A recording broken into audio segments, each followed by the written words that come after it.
Bienvenue, Surzies and Threes. For three for the win, yes! That's French for welcome to Z's and Threes. And what a day and what a way to celebrate the global game of basketball through the lens of the NBA. There was midweek, midday NBA basketball on. The Spurs, the Pacers in Paris playing the first of two games. Victor Wembanyama getting to suit up in front of his home country crowd. And would Victor Wembanyama be announced as one of the 5 West starters? We found out all-star starters today as well. And on a night that an international player showcasing his talents, doing something historically unprecedented in Nikola Jokic. What a day it was. 9 games to catch you up on. Before we do, if you like the show, please do like, subscribe, share with a friend. Let's catch you up. Group chat game of the night, and fitting that we would have the lone non-United States-based team in the group chat game of the night. The games were skunks for the most part. We will get into it. This was the only game, Raptors-Hawks, that was a one-possession game at the end out of the 9. It was 118-117. We'll pick it up. The Raptors leading with 90 seconds left. Trae Young misses a 3. The Hawks maintain possession. Dyson Daniels airballs a 3 that ends that possession. Scotty Barnes comes down, nails a pull-up on the other side. 3-point Raptors lead. Hawks get a bogey, lay in quickly to cut it to 1 with 40 seconds left. After a Scotty Barnes miss, Trae Young on the other side misses the go-ahead 3. DeAndre Hunter can't get a bucket on the second chance. Jakob Poeltl gets the rebound. His free throws put the Raptors up 3. Hawks still have a chance, but the best they can get is an Onyeka Okongwu double clutch air ball 3. Raptors victorious. They win just their second game on the road of the season. They are now 2-19 away from Toronto. Bad loss for the Atlanta Hawks. Trying to contend in the Eastern Conference for playoff position. It drops them to 500. Their continued MO, they are 22-22. One more time. That is how you say blowout in French, because the skunk was in the air, starting in Paris and all throughout the day. Let's start there. Victor Wembanyama, not an all-star starter. Yes, he was not voted an all-star starter. Tell you who the other ones were, but he did not know that yet. Playing in front of his country in the first of 2 against the Pacers. It was a tight first half, 11 lead changes, 4 ties, but the Spurs ran them out of the gym in the second half. A 45-23 third quarter, a 35-30 fourth. They win the contest 140-110, a game high 30 from Wembanyama, 11 rebounds, 6 assists, 5 blocks as well. Devin Vassell chipped in with 25 and 20 from Harrison Barnes. Teams will meet again on Saturday. Mavs Thunder, top team in the West, tied for the best record in the league. The Thunder, but the thorn in their side last year, years back, talked best rivalry in the NBA is Mavs Thunder, one of them. What would Shai have as an encore from his career best 54 points last night against the Jazz? Well, he started off with 10 in the first, but then cooled down. Just 3 in the second, 2 in the third on 1 of 6 shooting.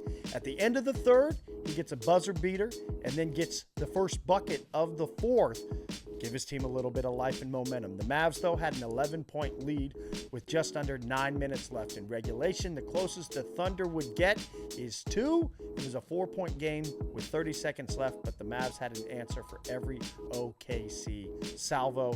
Team high 28 from Spencer Dinwiddie, 24 from Kyrie, 22 from PJ Washington. They overcame 31 from Shai and a season high 33 from J-Dub. The Mavs continue to be the foil to the Thunder. They have secured the season series 3-1. 2 of those wins were without Luka. One of those for OKC was without Shai. Hopefully, a playoff meeting between the two teams is on the horizon come spring. Let's stay in the West. 2 of the hottest teams in the West outside of OKC, the 2 hottest teams in the West over the last 10, the Nuggets hosting the Kings. Sacramento was on the travel back-to-back. They did not get in to Denver until 4 a.m. local time. I have said it over and over and over. Ban the travel back-to-back. We shouldn't see them anymore. It was not a competitive game until it was, kind of. Denver built a 25-point lead, and then the Kings started flame-throwing in the fourth. They had 8 made threes, and Doug McDermott, yes, that Doug McDermott, plays for the Kings, he had 5 of them. A 15-point fourth quarter for Doug McDermott alone. They would cut the deficit to 5, but Denver withstood. It was a historic night. More on him later. From Nikola Jokic, 35, 22, and 17 on 12 of 19 shooting. And he ended the third quarter with a 66-foot heave that was cash money. He secured his 5th consecutive triple-double by the end of the third quarter. How's that for the MVP race after Shai's 54-point offering? The Nuggets have won 4 in a row, not 54 in a row. They have won 4 in a row. They are now a game and a half out of second in the West. Heat Bucks. This was a game that was delayed an hour with the Bucks having to wait to get out of a snow-covered New Orleans. Imagine that. You go from New Orleans to Milwaukee and the weather's the same. There's a Jimmy Butler flight joke somewhere in there, but I'm not going to go there. Miami trying to play through the noise. Coach Spo had said, this is the league. We know what we've signed up for. They did build a 15-point lead in the first quarter, but remember, this is the new NBA. It's a wild lead swing alert. The Bucks crushed the second, 44-25. They build a 32-point lead of their own. They win by 29, 25-12, 4 and 3 from Giannis. That's such an absurd night. It just seems mundane. That's how good these 3 players are playing. 29 from Damian Lillard. The Bucks have now the longest win streak in the league at 5 in a row. They are 2.5 games behind the New York Knicks for third place in the East. Struggling Orlando Magic, good news. Franz Wagner, what about Joe Franz? He is back in the lineup. Trying to right their ship. They had lost 4 straight. Great opponent to do it against, welcoming the Blazers to Orlando. It was a close game through the first quarter and a half, but then the Blazers ran away with it. Orlando scores 21 in the first, 18 in the second, 20 apiece in the third and the fourth. Jamal Mosley has been lauded for the job that he has done, and granted, they have played through a lot of injuries, but is this modern NBA offense, as they continue to reincorporate Wagner and Paolo Banchero back into the fold, interested to see how the Magic evolve. But they were held to 34% from the field, 6 of 25 from 3. They turned the ball over 22 times that led to 22 Portland points. The Blazers win 101-79. 79 points is abysmal. Wagner had 20 in his return. Part of that was Paolo Banchero, who has not quite found his form, both coming back from the same oblique injury. Banchero was 1 of 14 tonight. That is now 5 straight losses for the Orlando Magic. Late slate was all in California, so let's show the West Coast some love. The rivalry meeting was Celtics-Lakers. The Celtics on the back-to-back after a game that went to overtime against the load-managing Clippers last night, and it looked like it for the Celtics. The Lakers led from the middle of the first on, cruised to a 117-96 victory. The Celtics shot 38.5%, their second lowest point total of the season, and tallying just 96. I'll give the Lakers credit for being up for the matchup, nationally televised game, but they're the 14th rated defense in the league, so let's not act like they're world beaters defensively to hold the Celtics to this. Boston is going through something, and this isn't just me making it up. It has been reported on. It was straight out of the mouth of Jason Tatum saying that they were going through some horse's manure. They've been able to mask it if you've watched the Celtics with some ugly wins, but something is amiss. Still 2 games ahead of the Knicks for second in the East. The Lakers now 6 games above 500. Warriors hosting the Bulls. Chicago in the first half. They go 13 of 18 from 3. But they only led by 1 point as the Warriors made 8 threes of their own in the second quarter. In the second half, the Bulls cool off considerably. They went 3 for 22 from 3. The Warriors did not. They went 14 of 31 from distance. It put them at a 25 of 57 from deep, tally for the game. They shot the ball 102 times. 57 of those were threes, 25 of those they make. That's how you go on to a 131-106 victory. Final game of the night, Wizards-Clippers. 16 consecutive wins in Los Angeles for the Clippers over the Wizards. You have to go back to 2008 for the last time that the Wizards won in LA. We're talking expansion later, but if you want to talk contraction, the Wizards could be there. Tonight, the Clippers would make it 17 straight. But I got beef with the Clippers. You reap what you sow eventually. And the Clippers, they keep doing this. Their starters, well, they were all miraculously back and healthy for this one. Talked about last night playing the Celtics that Kawhi, James Harden, Zubac, Powell, none of them were good enough to go. You don't want to play the defending champs. You want to save them for the Wizards. It aggravates me. It's pathetic. It's an insult to the game and to the fans. Clippers won tonight, 110-93-22 from Norman Powell, 17, 12, and 13 from James Harden. Heavy Pour, leading score of the night, presented by Portland Water. Visit them at drinkpdxwater.com. I'll put it down below in the description. If you are watching on YouTube while you're down there, why don't you like and subscribe, share with a friend as well. Leading scorer across the league was Nikola Jokic with his 35 points. Dunk of the night, I'm going to give it to Robert Williams III. Kind of a forgotten man playing in Portland, has been rumored to be potentially in some trades, but he had an oop toss from Danny Advia. More on him in a little bit, which you will find interesting. But let's talk performance of the night. Because I think what Jokic is doing has become so commonplace that we have minimized it amongst the greatness that he continues to perpetuate over and over and over. There were 9 games in the NBA today. As I showed you, there was one that was really good. The rest weren't. But that means 18 teams were in action. You multiply that by the 15 players on each roster.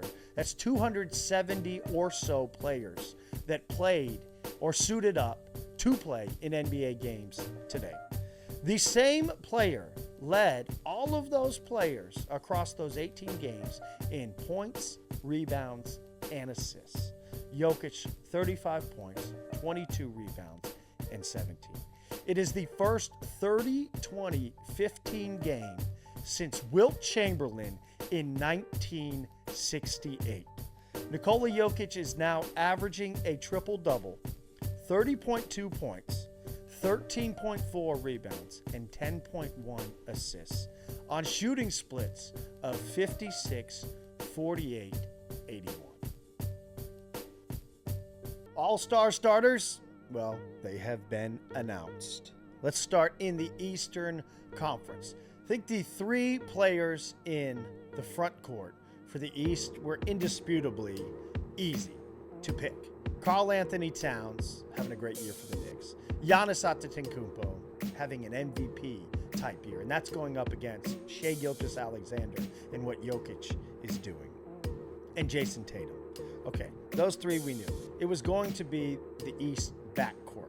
I had said my vote was Cade Cunningham, Darius Garland.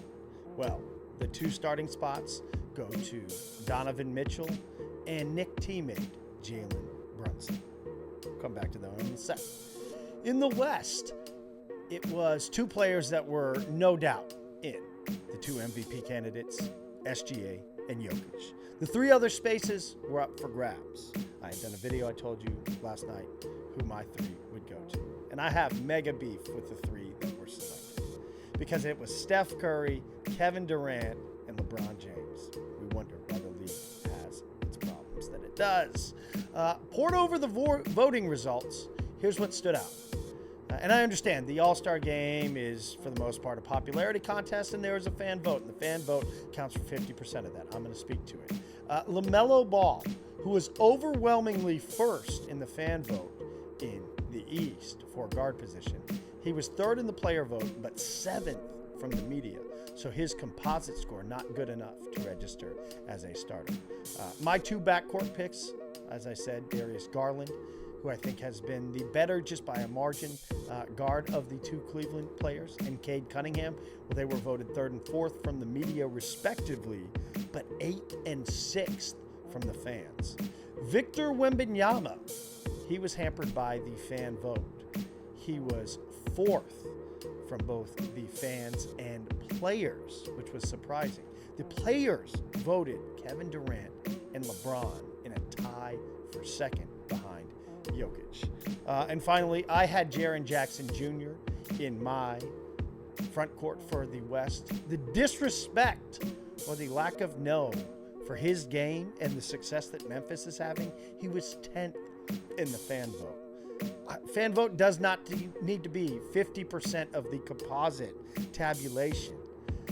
3 of the 5 in the West were not deserving. And there are 2 Knicks. Come on. 23,000. I've mentioned Danny Advia. Here's the number. 23,878 fans voted for Danny Advia. Shout out to the Advia Hive for getting out there and making the vote count. The reserves, they will be picked by the coaches. The reserves will be announced next Thursday. All-NBA is much more important than All-Star, especially given the new iteration of the game. But it does feel good to be an All-Star starter and to see your game recognized. But those are the 10 players. One more time. Mitchell, Brunson, Tatum, Giannis, Cat in the East. West, SGA, Curry, KD, LeBron, Jokic. Speaking of coaches, I mentioned they get to pick the reserves. 2 of the coaches have been announced. Mark Daigneault of the Oklahoma City Thunder and Kenny Atkinson of the Cleveland Cavaliers will coach 2 of the 4 teams. So there's All-Stars for you. The NBA loses one of their brightest young developing stars for the rest of the season. Figure he may be an All-Star one day. The Hornets' Brandon Miller had a torn ligament confirmed in his right wrist. It was injured against Utah last week. He will be out for the remainder of the season. You absolutely hate to see it. Miller, at one point, I felt early in the season, had a candidacy for most improved player, but he will not see his sophomore campaign to the end. On the good side of potential return, Spurs CEO R.C. Buford spoke to reporters in France instead of head coach Greg Popovich, recovering from the stroke that occurred at the Spurs arena.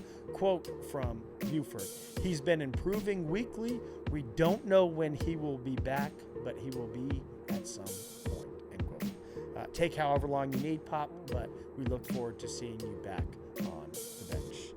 Also making the media rounds in Paris, Commissioner Adam Silver. He spoke regarding NBA expansion into Europe. He said, quote, "We are looking very closely to see if there's an opportunity to professionalize the game to another level here, to create a larger commercial opportunity. We believe that with markets, if you can create proper incentives, you can get significant additional investment. And ultimately, that's the way to grow the game at all levels." End quote. He went on later and said, quote, "We have no agreements in place. We'll continue to learn all we can and to see if there is a path to move forward." End quote. Let me translate for you. A lot of dribbling and passing, not ready to shoot. Finally, the commissioner has obviously been watching and listening to Z's and Threes. I'm sure he has liked and subscribed. He has said regarding the All-Star format, quote, "We have explored the idea of doing a USA team versus the world. And maybe we will do that one day," end quote. How about next year? Huh? He did make a good point, and I hadn't broke this down yet. The player pool is 70% American, 30% international, and the commissioner was quoted, "We want to have a fair process for picking all-stars. If you're picking half the players from a 30% pool and half the players from 70%, it may not be fair to the players." Well, was the voting fair in the all-stars that we've seen? Do you agree with them? And is it fair to the fans to watch the all-star game in the iterations that we have? House shoes. What do I got on? Bloodline Jordan 1s. And we are going to mobilize Kicks Cam. And we have the big overall studio cam rocking as well, because I was all set to do a De'Aaron Fox, Nikola Jokic signature unboxing in house shoes, being that the players played one another tonight. But I don't feel that De'Aaron Fox really lived up to his end to warrant an unboxing. So we will do that later. But it figured the perfect night. I have not unboxed these yet to open the 361 Nikola Jokic signature model.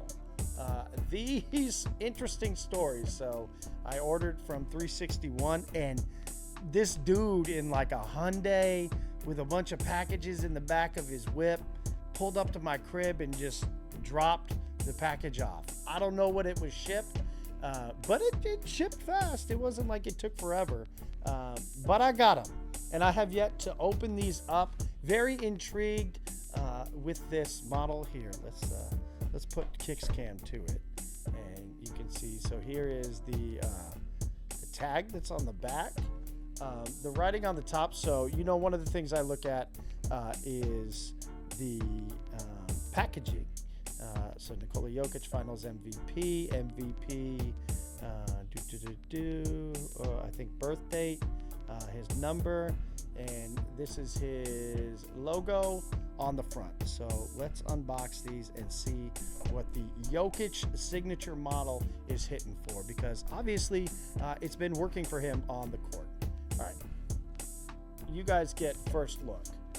Up there, okay, so we got H, interesting, okay, and there is the shoe. All right, so we got some tissue paper with just embroidered designs. 361, okay, now we have a couple of players that have signature shoes. Ooh, oh, interesting. Wow, okay. So first thing that stands out, and I was really interested in this shoe, was the different materials. So the vibes that I got, and I need to do a little more research, was we all know so much has been made about Jokic and his love for the equestrian horses and owning horses, and what this gave me initially, first images that I saw, was very like horse bridle or like saddle type vibes, with the leather on the tongue here and onto the back.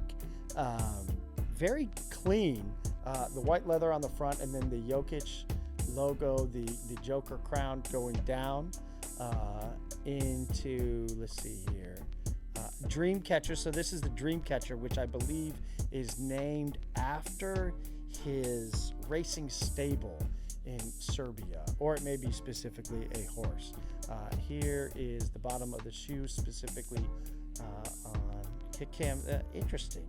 Yeah, so this is on the back of the shoe as well. This is all etched, laser engraved, I would assume. There is, that's kind of cool as well. Yeah, interesting.